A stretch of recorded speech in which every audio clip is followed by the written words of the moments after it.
పేతురు ఈ బండ మీద నా సంఘమును కట్టుదును. హల్లెలూయా. చాలా ఏమన్నాడు? ఇదిగో పేతురు, ఈ బండ మీద నా సంఘమును కట్టుదును. కడతాను అంటే ఇక ఎప్పుడో జరగబోతుంది. కడతాను అంటే ఇంకా ఎప్పుడో జరగబోతుంది, భవిష్యత్తులో జరగబోతుంది. కట్టుదును ఏమన్నాడండి? ఆయన ఎప్పుడైతే పేతురు పిలిచాడో ఏమన్నా తెలుసా? నా సంఘమును నేనే కట్టుదును. ఆ సంఘం ముందు పాతాళలోక ద్వారములు నిలవనేరవు. అర్థమేంటి తెలుసా? పాతాళలోక ద్వారం నిలవలేమంటే అర్థమేంటి తెలుసా? ఈ సంఘం మీద ఎవరైతే కట్టబడతారో, ఈ సంఘములు ఎవరైతే చేర్చబడతారో, నేను కట్టబోయే సంఘము, నేను స్థాపించబోయే సంఘములు ఎవరైతే ఉంటారో వారు పరలోకములకు కాదు పరలోకములకు వెళ్తారు, నరకములకు వెళ్ళడే వెళ్ళరు. పాతాళ లోకము ఉయ్యబడుతుంది సంఘము, పాతాళం వణికిపోతుంది సంఘం ముందు. అటువంటి సంఘాన్ని ప్రభు స్థాపించాడు. ఆ సంఘానికి కాపరిగా పేతురు నిలబెట్టాడు. అందుకనే కొరింథీ పత్రికలో మనకు కనిపిస్తుంది, 1 కొరింథీ 3:16 మీరు దేవుని ఆలయమై ఉన్నారు. అర్థమైందండి? ఆ రోజు స్థాపించాడు. ఎక్కడ ప్రారంభమైంది తెలుసా? మెస్సయ్య వారు, యాషువా మెస్సయ్య వారు 40 రోజులు భూమి మీద ఆయన ఉన్నారు. బాగా గుర్తుపెట్టు. ఆయన మరణించి 3వ దినమున మరణమును గెలిచి మృతుడై ఉన్న ఆయన సజీవుడిగా లేచిన తర్వాత ఆయన 11 సార్లు శిష్యులకు కనపడ్డారు. భూమి మీద ఆయన ఎన్ని రోజులు ఉన్నారు తెలుసా? 40 దినములు ఉన్నారు. ఈ 40 రోజుల్లో 11 సార్లు శిష్యులకు కనపడ్డారు. వారు అన్నారు, లాస్ట్ సారి, చివరిసారి ఒలివ కొండకు తీసుకెళ్ళి, ఇదిగో నేను పరలోకమునకు వెళ్తున్నాను, పరిశుద్ధాత్మ మీ మీద కుమ్మరిస్తాను, పరిశుద్ధాత్మ చేత మీరు అభిషేకింపబడాలి, పరిశుద్ధాత్మ ద్వారా మీరు నింపబడాలి, పరిశుద్ధాత్మ ద్వారా మీరు ప్రతిష్ఠింపబడాలి, పరిశుద్ధాత్మ ఆధీనంలోకి మీరు వెళ్ళిపోవాలి, మీరు ప్రార్థన చేయండి. ఈ శిష్యులంతా కలిసి వారితో పాటు కొంతమంది స్త్రీలు 120 మంది మేడగదిలో ప్రార్థన చేస్తున్నారు. 10 రోజులు ప్రార్థన చేశారు. 50వ రోజున, అంటే మెస్సయ్య వారు 40 రోజులు ఉన్నారు, వీళ్ళు ప్రతి రోజు ప్రార్థన చేశారు. 50వ రోజున పరలోకము నుండి అగ్ని జ్వాలల వలె అగ్ని నాలికల వలె విభాగపడిన ఆత్మ వారి మీద దిగి వచ్చింది. పర్వతానికి స్తోత్రం. పరిశుద్ధాత్మ ఎప్పుడైతే వారి మీద దిగి వచ్చిందో వారికి శక్తికి మించిన ప్రసంగం చేస్తున్నారు, శక్తిగా మించినటువంటి అభిషేకంతో నింపబడి ప్రార్థన చేస్తున్నారు. అక్కడ ఉన్నటువంటి ఎక్కడో మేడగదిలో మీరు చేస్తున్న ప్రార్థన, మీరు చేస్తున్న బోధ పెంతెకోస్తు పండుగకు వచ్చినటువంటి వాళ్ళందరూ హృదయాలు తాకింది. 3000 మంది మార్చబడ్డారు. పర్వతానికి స్తోత్రం. పేతురు గారికి అర్థం కావట్లేదు.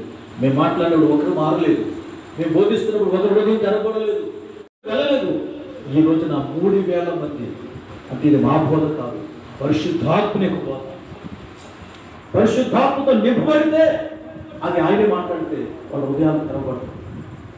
అప్పుడు ప్రారంభమైంది నిజమైన జీవము కలిగిన నిజమైన దేవుని సంఘ స్థాపన జరిగింది.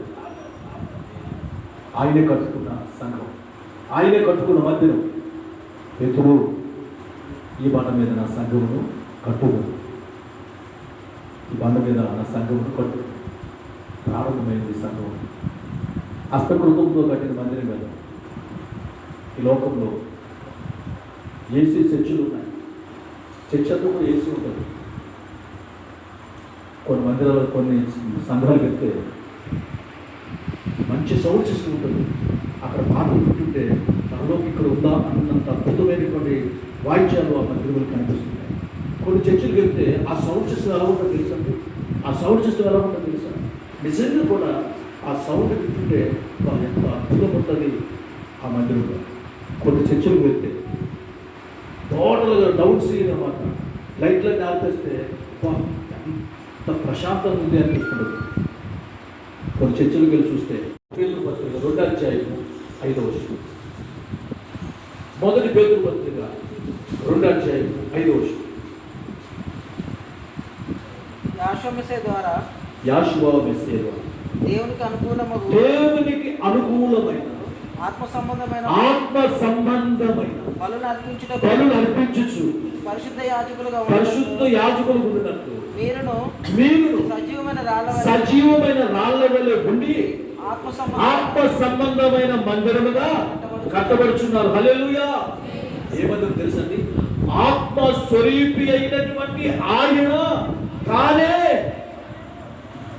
కట్టుచున్నటువంటి ఆత్మ సంబంధమైన మందిరం, శరీర సంబంధమైన మందిరం కాదు. శరీర సంబంధమైన మందిరాలు ఇంత అద్భుతంగా ఉంటే ఎంత నిజంగా చెప్పుకోవడానికి వీలైనంత ఎంతో చక్కగా ఉంటే, అందంగా ఉంటే, ఆయన ఖర్చుల మందిరం ఎంత అద్భుతం ఉంటుంది. ఆ మందిరం ఎవరో తెలుసా? మీరే. ఆత్మ సంబంధమైన మందిరాలకు కట్టబడుచున్న మీరే. మీ హృదయమైన మందిరముగా లేకపోతే, ఆత్మ సంబంధమైన సజీవ మందిరం అంటే మీరు ఎవరు తెలుసండి? సజీవమైన మందిరాలు మీరు. ఈ మందిరం ఇక్కడే ఉంటుంది, కదులుతుంది. కానీ మీరే మందిరం అయితే మీరు కదులుతారు. హల్లెలూయా. మీరు వెళ్ళిన ప్రతి స్థలంలో అద్భుతం జరుగుతుంది. మీరు వెళ్ళిన ప్రతి స్థలంలో సాక్ష్యం బయటకు వస్తుంది. మీరు వెళ్ళిన ప్రతి స్థలంలో వాక్యం బయటకు వస్తుంది. మీరు వెళ్ళిన ప్రతి స్థలంలో కూడా ఒక అద్భుతమైన కార్యం జరుగుతుంది. మిమ్మల్ని బట్టి అనేకులు మీలా మార్చబడడానికి, మీలాగా నడిపబడడానికి కారకులు అవుతారు. ఈ మందిరాన్ని యాషువ మెస్సీ కట్టారు. అందుకే లోకానికి వచ్చారు. ఈ మందిరం కాదు, నేడైన మందిరంగా ఉండదు. సజీవమైన రాళ్ళ వలె, సజీవమైన మందిరాలుగా మీరు కట్టబడుచున్నారు. ఈ మందిరాన్ని కట్టుచున్నది ఎవరు తెలుసా? యాషువ మెస్సీ. ఎప్పుడు 3:5 వచనాలు రాయబడ్డది. మీరే ఆయనకి ఇల్లు, మనమే ఆయనకి ఇల్లు, మనమే ఆయనకి మందిరం, మనమే ఆయనకి ఆలయం, మనమే ఆయనకి ఇల్లు, దేవాలయం. అందుకోసం లోకాన్ని ఎందుకంటే తెలుసా? ఆ మందిరానికి ఆయనే పునాదురాయి, నిషేధింపబడిన రాయి, మూలకు తలరాయిగా ఆయన మందిరాన్ని కట్టాడు. అందుకనే బైబిల్లో రాయబడింది మెస్సీ అనే బండ. ఆ బండ పునాదిగా వేయబడి, మెస్సీ అనే బండ పునాదిగా వేయబడి, ఆ పునాది మీద సజీవమైన యావే ఆలయ మందిరం కట్టాడు. ఆ రక్తం ఇచ్చి ఆ మందిరాన్ని పటిష్టం చేశాడు. కానీ ఇప్పుడు చాలా మంది మందిరాలు పాడైపోయాయి. ఈ మందిరానికి కిక్కి లేదు, ఈ మందిరానికి తలుపు లేదు, ఈ మందిరానికి లైటింగ్ లేదు, ఈ మందిరానికి రంగులు వేయాలి ఆలోచిస్తాను. కానీ ఇది ఆయనకి ఆలయం కదా, నేనే ఆయన మందిరం కదా, నేనే దేవాలయం నేనే కదా. ఈ ఆలయంలో, ఈ మందిరంలో తలుపులు సరిగా లేవేమో, కిటికీలు సరిగా లేవేమో, నా లైటు, నా ఆత్మనే లైటు వెలగట్లేదేమో, ఆయన కూర్చోడానికి అనుకూలమైన సింహాసనంగా నా హృదయం సరిగా లేదేమో అని ఎవరు ఆలోచించలేదు. ఈ మందిరం కట్టడానికి తానే బలైపోయి ఆ బలిరత్వం ద్వారా మనలందరినీ కూడా ఆ మందిరాలుగా ఏర్పరుచుకున్నారు. హల్లెలూయా. నీవే మందిరమైనప్పుడు, ఆయన కట్టుకున్న నిజమైనటువంటి సజీవమైన మందిరం నీవే అయినప్పుడు ఎలా ఉందంటే పరిశుద్ధమైన శివుడు నివసించే ఆలయంగా, పరిశుద్ధుడైనటువంటి ఆయన నివాస యోగ్యమైనటువంటి సింహాసనం కలిగినటువంటి మందిరముగా నువ్వు కనపడ. అలా లేనప్పుడు ఆయన మనలో రాడు. నువ్వు పాట పాడవచ్చు, ప్రార్థన చేయొచ్చు, కార్యం ఇవ్వచ్చు, ఎన్నో సంవత్సరాల నుంచి మీ మందిరానికి లాగవడం ఉండొచ్చు. కానీ ఆయనకి ఇష్టమైన మందిరంగా, తాను కట్టుకున్న మందిరంగా నువ్వు కనపడకపోతే పరలోకానికి చేరుకుని పరలోకంలో మనం నివసించు, పరలోకానికి యోగ్యతను సంపాదించుకోవాలి. ఆయన మత రాబోతున్నా అది ఏ క్షణమో మనకు తెలియదు. కానీ నేను నిరీక్షణతో ఈ యొక్క 10వ సంవత్సరం వార్షికోత్సవం అయ్యా, ఈ మందిరం కట్టి 10 సంవత్సరాలు అయింది. ఈ మందిరం కట్టుకొని 2024 సంవత్సరాల క్రితమే ఈ మందిరాన్ని కట్టావు అని ఈ మందిరం కోసం ఆలోచించాను, కానీ ఈ మందిరం కోసం ఏనాడు నేను ఆలోచించలేదు. బైబిల్లో రాయబడ్డది, బైబిల్లో రాయబడ్డది. యావే ఆత్మ ఆ ఆలయంలో వచ్చినప్పుడు అశుద్ధమైనవి అపవిత్రమైనవి ఉన్నప్పుడు ఆ ఆత్మ దిగి రాలేదట.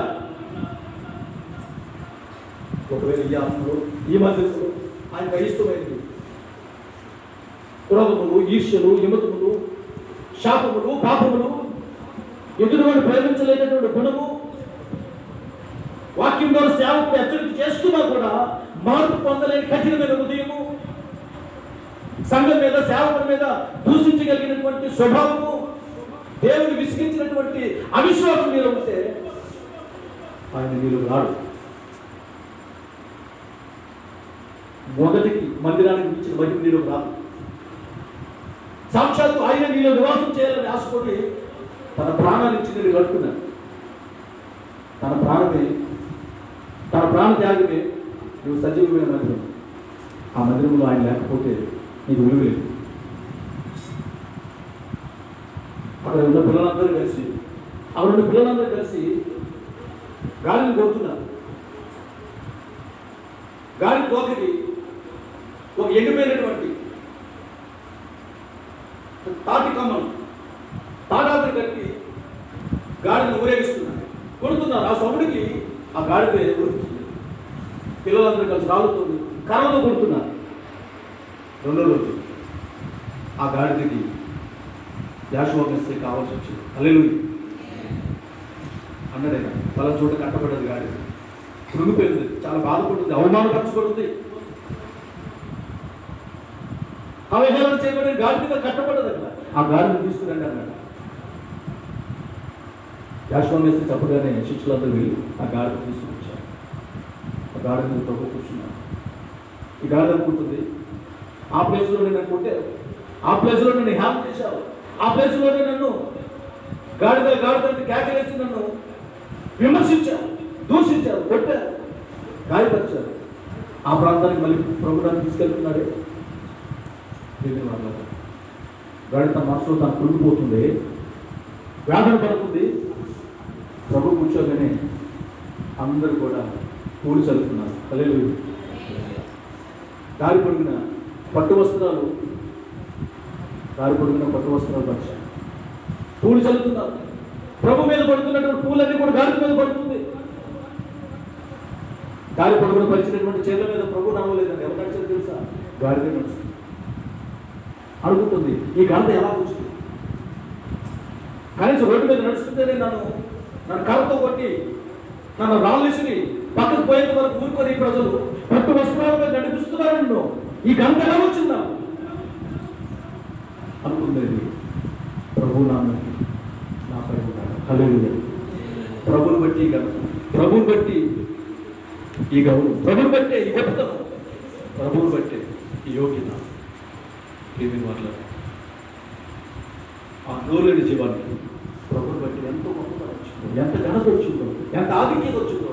కొట్టిన వారే, త్యాగం చేసిన వారే ఓషన్న జయ ధ్వనులని గీతాలు పాడుతున్నప్పుడు ఆ సంతోషంలో ఈ గాడిద కూడా పాలిపావస్తున్నారైంది.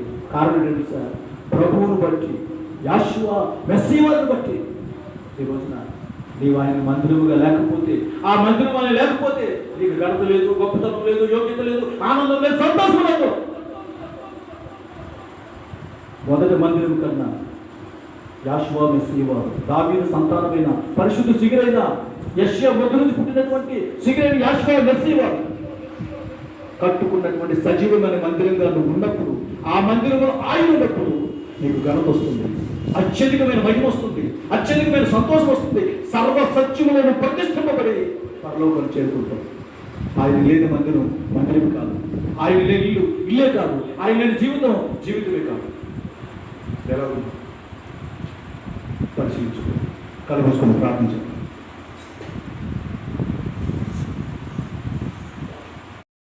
ఇలాంటి మరిన్ని తాజా వార్తల కోసం ARG న్యూస్ టీవీని సబ్స్క్రైబ్ చేయండి.